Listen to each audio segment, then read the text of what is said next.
Pacific War. The Pacific War was one of the deadliest conflicts that happened on South America, in South America. Okay, so we have to remember, we have to go back to the origins of this war.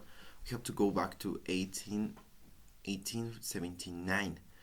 By this time, the coastal region of Bolivia and also the southern part of Peru were very rich in nitrate. Nitrate is a chemical compound that is found on guano. Guano, as we have to remember, is just the accumulated excrement of seabirds. Okay, and this guano, this nitrate, is very rich, very rich on fertilizers. So this is used to fertilize the land, right? Agricultural land. And by this time, the British companies, British enterprises, were exploiting this resource in the coastal Bolivian region, especially in the Atacama Desert. So Bolivia started to impose a 10-cent tax as a 10-cent tax, and this with and but this violated a treaty that previously Bolivia and Chile had. So Chile was very mad about it. Now, after that, Chile declares war on Bolivia and its ally Peru. This is because Bolivia and Peru had a secret. Yes, they had a secret treaty of. They had a secret treaty in which they both were going to support each other in a case of war with Chile. Okay, so the war starts, and Chile starts to invade all the coastal region of Bolivia, and with significant victories such as the Battle of Topater Bridge, in which Chilean forces completely, almost completely destroyed the Bolivian army. Okay, we are going to have many important battles.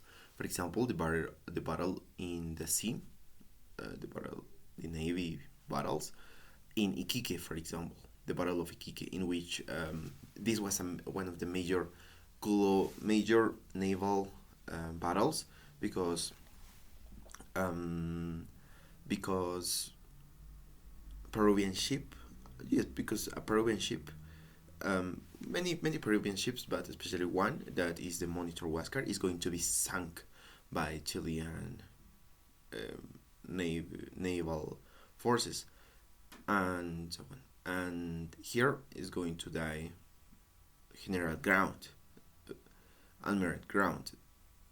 He was a Peruvian, and he was very famous in Peru.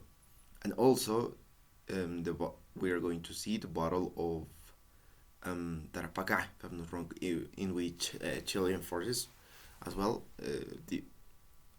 win over the Peruvian and Bolivian forces.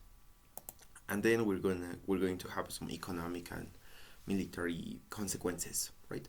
Because, for example, in 1880, Bolivia signs a peace treaty with Chile, leading or lefting just Peru in the war. So Peru is going to continue with more battles.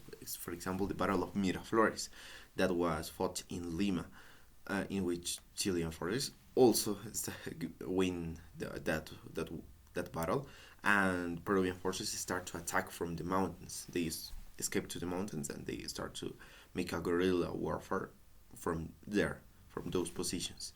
And after that, the by then Peruvian president escapes to Europe, and so another, if I'm not wrong, some a coup d'état happens in Peru, and another president takes the power.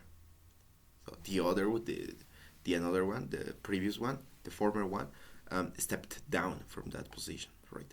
So, and also this happened because Chilean forces gain the naval battle, so they could um, they could um, they could prevent Peru and Bolivia to be supplied with sea resources from other parts of the world and so on, and making Bolivia a de facto landlocked country.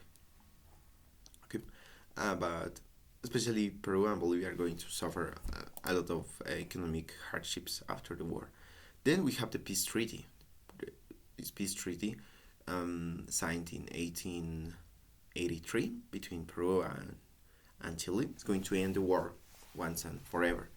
In this treaty, Peru cedes control over Tarapacá, and also um, makes a temporal seat of the part of Tacna that then is going to that later would be reincorporated to the Peruvian